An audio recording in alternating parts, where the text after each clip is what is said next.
Other lens makers must hate it when Viltrox comes out with a new product, particularly if that product happens to be in their Pro Series for APS-C. These lenses have all been serious disruptors, with the 75mm F1.2 really raising the bar for what was possible from an APS-C telephoto prime. They followed that up with the 27mm F1.2, which I think at this point still remains maybe the best of the standard primes that is available on APS-C if you can handle the size and weight. And now they have gone directly head to head with some of the other 56mm competitors, including on the Fuji platform, the Fuji 56mm F1.2 WR, along with the Sirui Sniper 56mm F1.2, and then older lenses like the Sigma 56mm F1.4. As we're going to see, however, Viltrox is going to manage to raise the bar once again. But this is the first of their APS-C lenses in the Pro Series to receive the Hyper VCM focus motor that first debuted on the Lab series. So now we have a lens that has the absolute top-notch autofocus along with absolute top-notch build quality, feature set, and optical performance. Yeah, this lens is going to be a serious winner.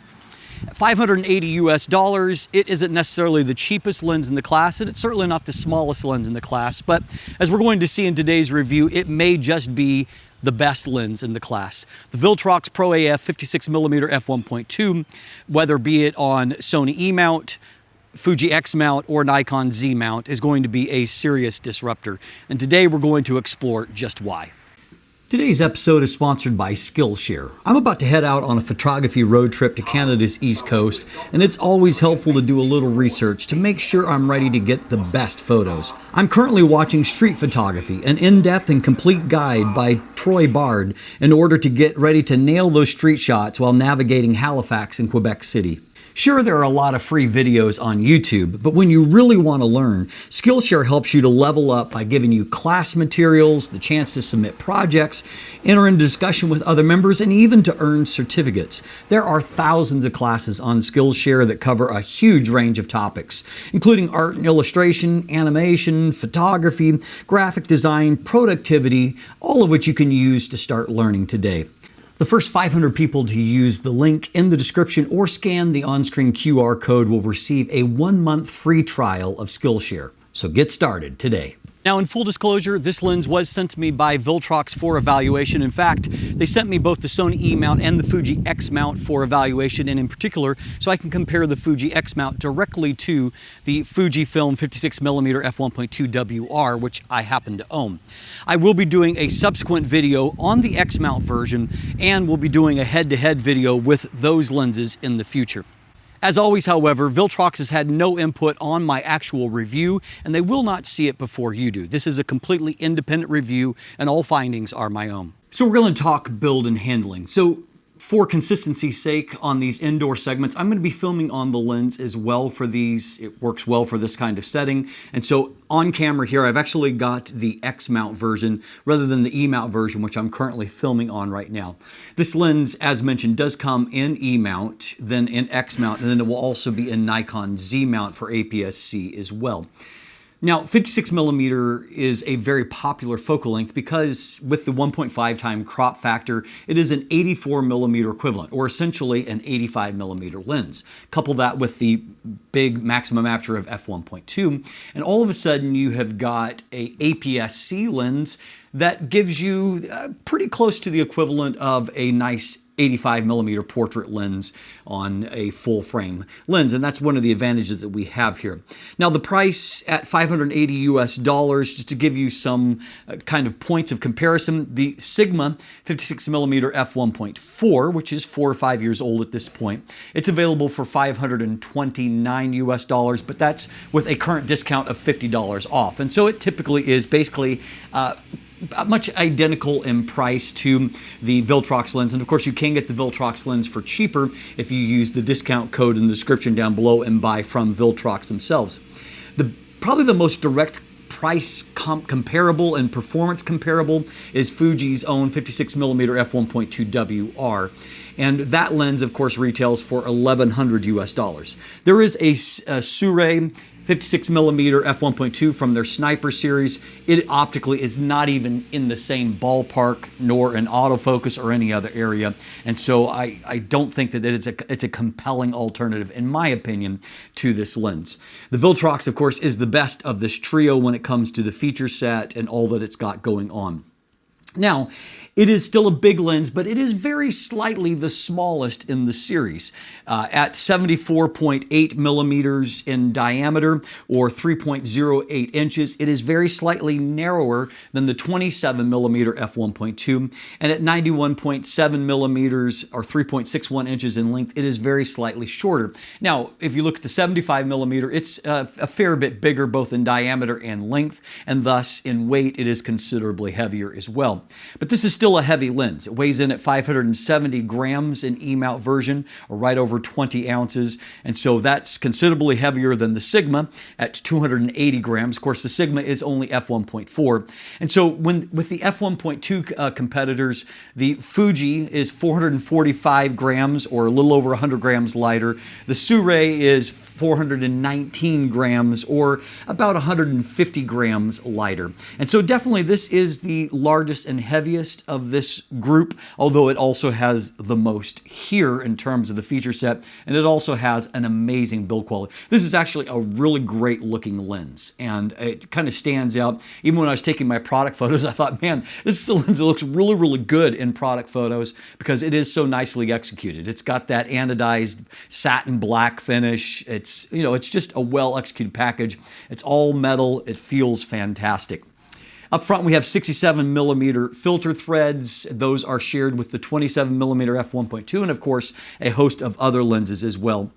All of these Pro Series lenses have come with a thorough weather sealing, and I haven't yet seen the diagram of the internals for this lens, but in the past, these lenses have all had at least 10 plus seal points throughout, and sometimes up into the 12, 13 range, which I suspect is going to be true for this lens as well, because it's sealed at the gasket, it's sealed at the rings and the switches, all of the transition points in the lens, plus it has a fluorine type coating that is going to resist fingerprints, water, those kind of things up front. And so it's Pro Series, but it is a professional grade of its build quality as well. And so that's really, really nice. Actually, like the E-mount version with the orange-red type weather sealing gasket, which I think just gives a little bit of visual flair to it. So I actually like it than the more sedate X-mount version.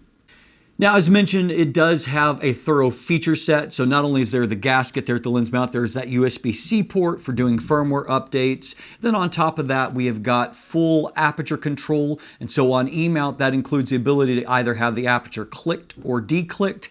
In the declicked mode, you can do pretty good aperture racks, and so you can see here gliding back and forth. So that's obviously very useful. Then in clicked mode, you've got the 1/3 stop detents.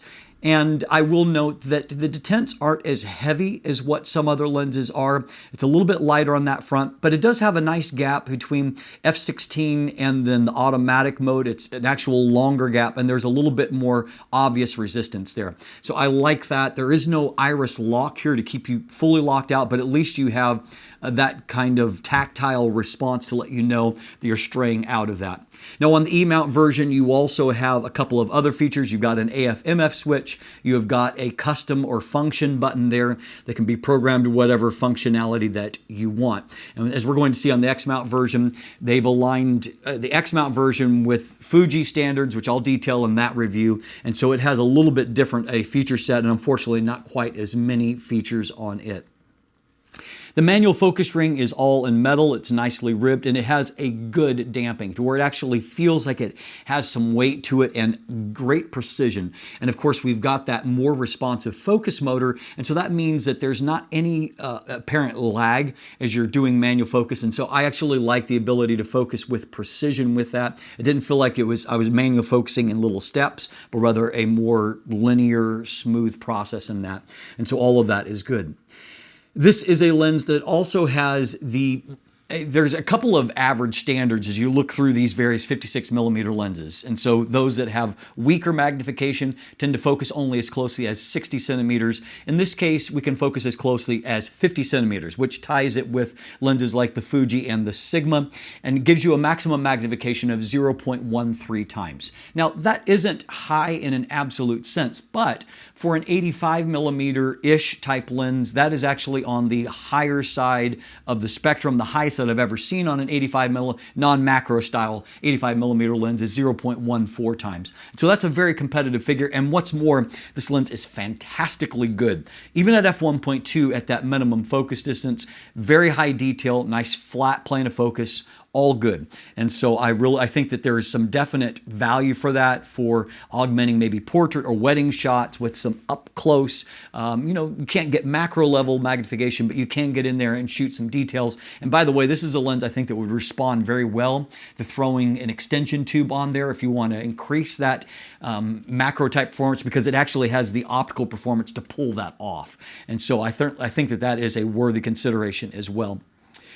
The lens hood is also an improvement over previous lenses in the series. Not that it's radically different, but it just bayonets on with more precision. Listen to that. There's a very precise click as it goes into place, which was not true in the earlier, the 75mm or the 27mm, and so definite improvement there. It's a nice, robust made lens hood. Everything here, the whole package is fantastic. And so if you can get over the size and the weight, this is a gorgeous lens that definitely feels pro grade. So let's talk autofocus. This is, as I mentioned, the first of their APS-C lenses to receive the Hyper VCM focus motor, which is, of course, their new premium autofocus system. That Hyper VCM stands for a voice coil motor, and so what we have got is a more powerful motor with more thrust, greater efficiency, and also it is quieter in operation. Put simply, this is probably the best focusing system that I've ever seen implemented into an APS-C lens outside of maybe some of the very best from Sony before. Focus here is really fantastic, and as you can see, it goes pretty much instantly back and forth from subjects to near and far, whether it's indoors or outdoors. Of course, having that f1.2 aperture certainly helps indoors. I found that I had perfect autofocus in all of the settings that I used it in, and that included shooting a number of casual type portraits, shooting in and around a wedding rehearsal that I was a part of. On the Fuji version, I also shot some other portrait sessions as well. And what I found is that, particularly on the Sony E-mount version, focus is just effortless and it is flawless. In shooting shots of Nala, you can see that not only is it perfectly focused right on the iris, but even at f1.2, it allows the amazing optics of this lens to really shine. And to give you a better sense of how it's performing, all of these outdoor segments I'm filming on the lens mounted on a Sony a7R Mark V. And so you can get a sense of how it focuses in these kinds of settings and a bit of a sense of the quality of the footage. And I'm shooting all of it at f1.2. Put simply, when it comes to stills, there was nothing negative to report. I don't recall any missed shot, even if I was shooting at very narrow focus subjects. And as I looked at image after image, they were all just exceptionally well focused. What more can you ask for? It's fast, it's silent, and it's accurate. That's pretty great. So let's talk video autofocus. With the Hyper VCM focus motor, you've got an advantage over the older STM type focus motors in that we're not going to see visible steps as a part of focus pulls. And in fact, when I did my formal test going back and forth with focus pulls, I found that, as you can see, that they are really nicely damped. This is a focus motor with obviously a lot more thrust than previous focus motors. However, I think that Viltrox has done a nice job of damping it to where those transitions back and forth are nice and smooth and a little bit more cinematic. And that's helped by the fact that focus breathing is really quite low, which is important in a third-party lens because, unlike a native Sony lens here on the Sony platform, there's no potential on Sony for having that software compensation for focus breathing. And so the fact that the lens has very low native focus breathing is really important for that.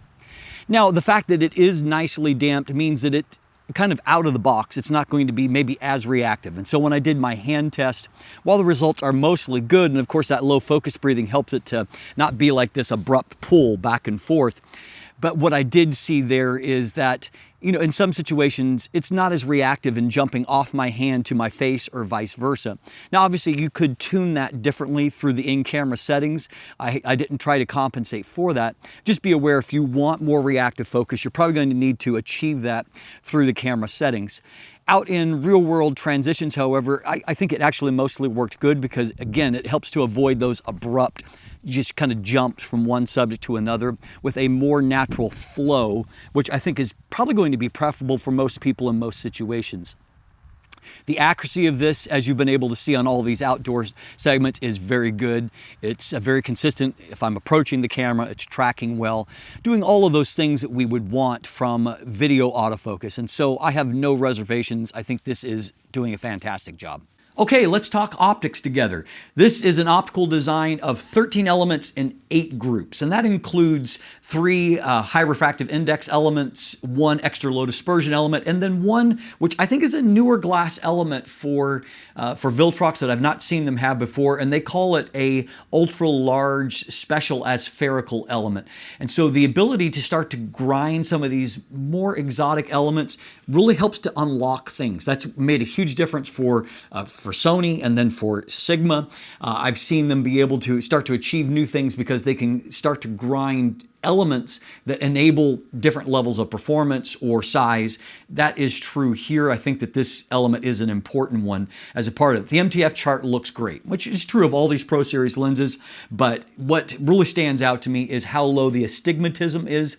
And so on those bottom lines, which is that represents the most challenging of conditions at f1.2, 30 lines pair, you can see that the sagittal and meridional lines, they're staying very close together. That means low astigmatism. That means you're going to get great contrast. You're not going to have any of that kind of surface blur, and so the textures are going to pop, and that certainly is what we find in real life. There is a little bit of fade towards the corners, but not high at all. And if you look at the F8 result here on the MTF chart, it's just a straight line all across the top. It is literally perfect, as well as you're going to be able to achieve here. And certainly when we look at the details of optical performance, there is no real measurable distortion. I might be able to correct a -1 of pincushion, but it's not even worth doing. Vignette is surprisingly moderate for an f1.2 telephoto lens at +42. There's many situations where you don't have to correct it, and the only one that I really saw is where I had a sky that didn't have much going on, and you can see some shading up in the corners on this. But outside of that, most shots, like this shot of my grandnephew, it's f1.2, it's uncorrected, bright corners, and it looks bright. And so, I mean, most situations, not bad at all.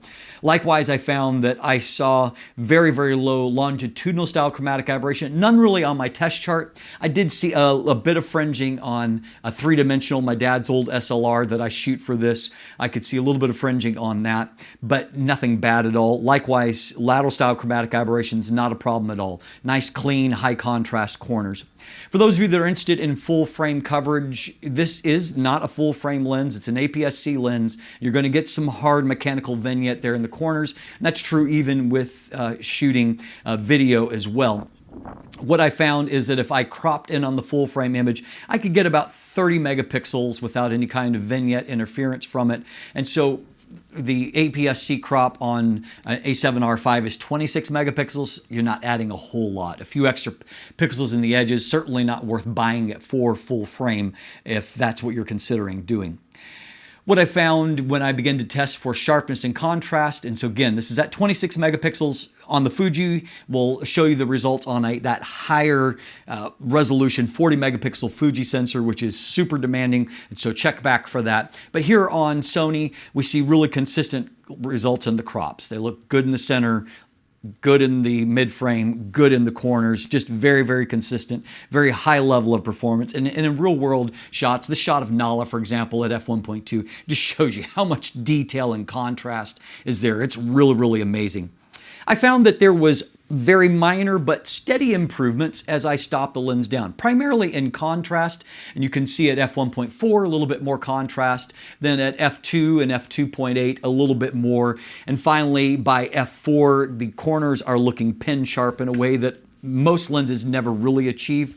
Biggest difference I found when I shot a wide open landscape versus an f5.6 landscape is you can see that there's more contrast, but there's still tons of detail there. And frankly, you could add in the contrast in post, even at f1.2. And so it's a really, really strong lens. Landscape details at smaller apertures, f4 to f8, they're just flawless. I mean, detail all across the frame. Really, really fantastic. On Sony, although there is some effects from diffraction, so a mild softening at f11, and a little bit more at f16, it wasn't actually particularly strong here. I suspect it'll be stronger when we look at Fuji's X mount on the 40 megapixel sensor, but in this case, I think you could probably still shoot at f16 and be happy with the results that you've gotten. So it's perfectly usable from f1.2 all the way to f16.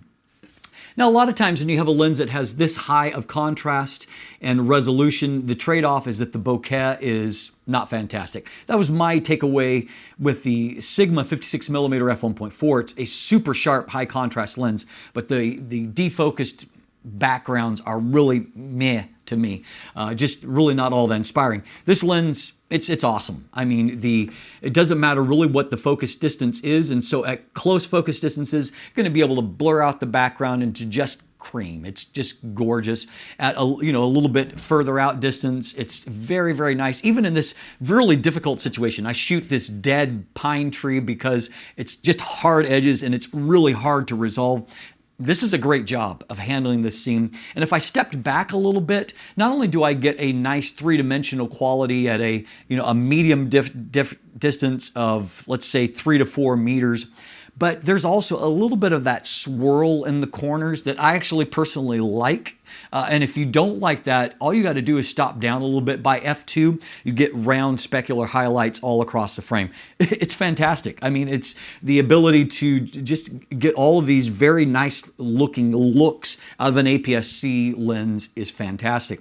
And so it's really nice for layering in shots. And you maybe have seen that in some of my outdoor video shots as well. It's really, really nice in the rendering. It's a great subject isolation. Colors look very, very good. Skin tones were nice in all the different shots. I shot this at a wedding rehearsal, and I got really nice looking results there. On the flare side of things, there is some minor flaring / flashing issues, particularly a little bit of flashing when the bright light is right out in the corners, but it's not like an ugly look. It's actually kind of a cinematic look for that. Stop down, you're going to see a little bit more of that ghosting pattern, which is probably my least favorite thing, but frankly, I don't know why I would be shooting this lens at f11 and pointing it at the sun in real-world use anyway. I'm far more likely to do that at wide apertures with a backlit portrait subject, and I like what happens with the overall flare effects. They're just fine. So, your mileage may vary on that in terms of what you prefer, but optically, there's really not any flaws here. This is an amazingly well executed lens. Frankly, I don't know how Viltrox does it, and as I said in the intro, other companies must hate when one of these new Pro Series lenses comes out because they are just so good.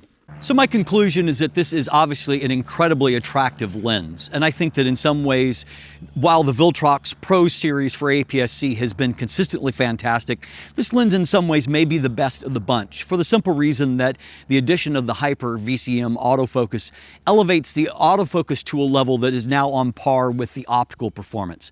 This is a lens that really is basically good at everything. The biggest downside is really the fact that the lens is big and heavy, like all of the other Pro Series lenses. But if you can get over that fact, you're going to have a lens that, with its f1.2 aperture, allows you to get images that you simply can't get with other lenses. There are some very good lightweight f1.7 and f1.8 lenses available here on the platform. However, in this case, that f1.2 aperture and the fact that this lens is so good at f1.2 is really makes it one of the best lenses available for giving you more of a full frame look on that smaller APS-C sensor. You're going to be able to get that really unique subject isolation and dimensionality that is hard to achieve with the smaller sensor, but this lens is going to enable you to do that. And I think that in some ways people might have a little bit more of a tolerance for a bigger lens when it is one that can be used for portrait type work. And it's not to say that this lens is so large and heavy that it's hard to bring along. It's not. The weight is moderate in an absolute sense, but obviously there are lighter options available. I'm not sure that there are any better options available. This lens, I think, is probably the best all-round package that I've seen for a 56mm or equivalent type lens on APS-C, and certainly would be my personal top pick. At $580 US, it's not cheap, but again, relative to some of the competition, I think that it makes a very compelling argument for itself, particularly when you consider that Fuji's own 56mm F1.2 WR, which is really the most direct competition, the fact that it costs essentially double what this lens does makes the price point seem quite reasonable by comparison. Now, if you want more information, you can check out my full text review that is linked in the description down below and is on the newly updated dustinabbott.net. Come and check out the site. We're still a bit of a work in progress, but I'm really happy with the direction that it's going and the way that the information is presented there. So come and take a look at that. And if you want a deeper dive into the optical performance, we're going to jump into that right now together.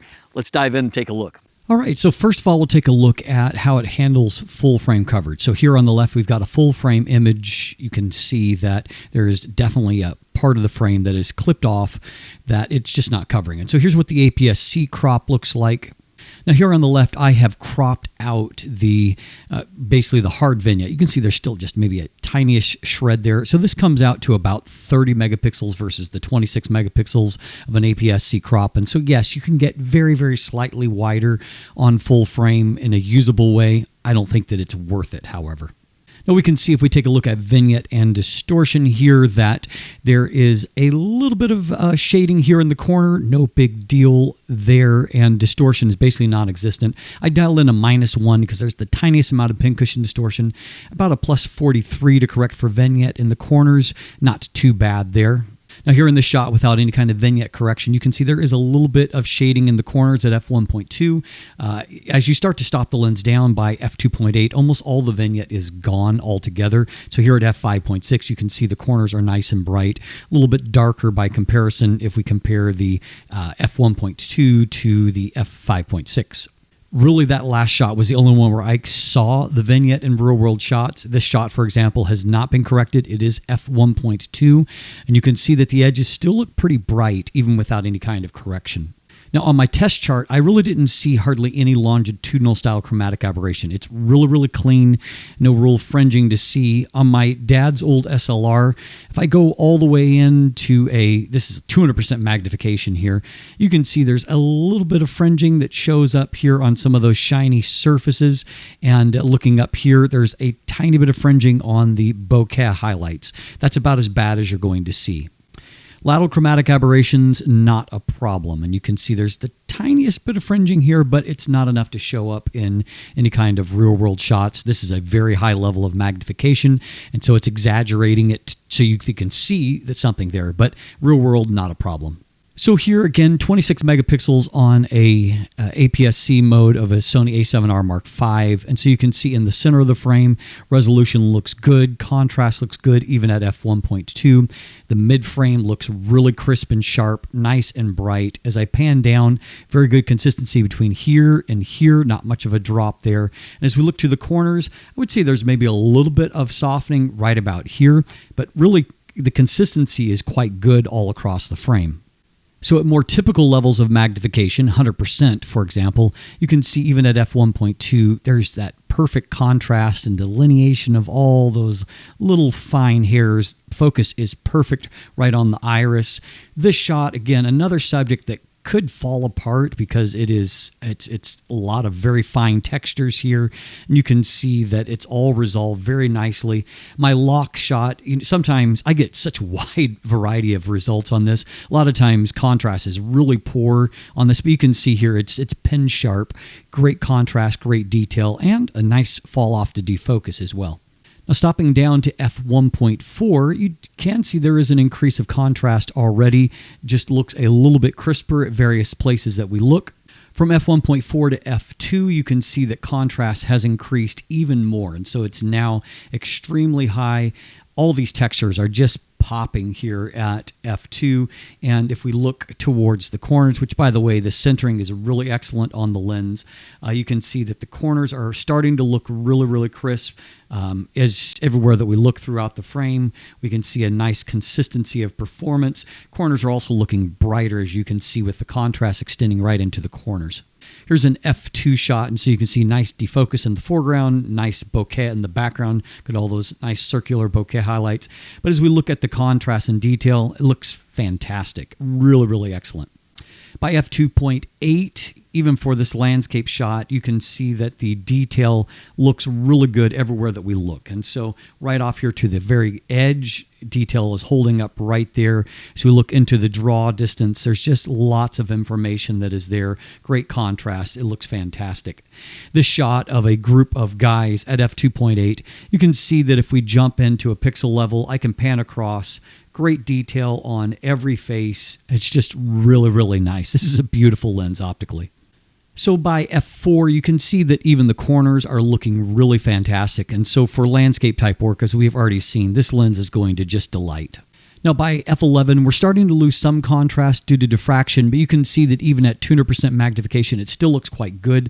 And at f16, while there is a bit further loss of contrast, we're still at a decent enough level that I think you would be still happy with images at f16. So don't want to avoid that if you want lots of depth of field. Now here's another look at minimum focus distance, and I'm quite impressed by how good the detail and contrast looks even at f1.2. And so again, if you added on extension tubes and you increase that magnification, you could get some really interesting results because this lens is able to resolve at such a high level. That also means, though, that your up-close shots, they have really good contrast. There's none of that kind of spherical aberrations that bleed off contrast. The textures are looking really crisp. And the bokeh quality here is really nice. And so you can see good subject isolation. There's a little bit of that lemon or cat eye shape towards the edge of the frame, but in some cases that really works. Again, the ability to get up close and to have nice detail and contrast, and then a nice fall off to defocus is great. Here at, a relatively close distance with the background a little further away, it's just very, very soft and creamy. And as I mentioned earlier, this kind of shot where a lot of times contrast is lost and there's fringing and just blooming on the textures, you can see the contrast is really great. But then as we transition towards defocus, there's no really hard edges. It's still not a pretty image, but it's handled for the scene really well. And as I said, if you step back a little bit, if you like that swirl look, you can get a little bit of that at medium distances that you might enjoy, and then stop it down if you don't want that, and you'll get a different look. And obviously the contrast here looks fantastic. And so for such a complex background, it's really holding up quite well. Now, as we've already seen, there is a bit of flare issues with a little bit of flashing, a little bit of ghosting, but really not too bad. See a little bit more ghosting with the lens stopped down, and the flashing, just the nature of it changes a little bit. But I think in the way that this lens will actually be used, that this won't be a major problem. So hopefully the optical deep dive has helped you to determine whether or not that this is the lens for you. As always, thanks for watching. Have a great day, and let the light in.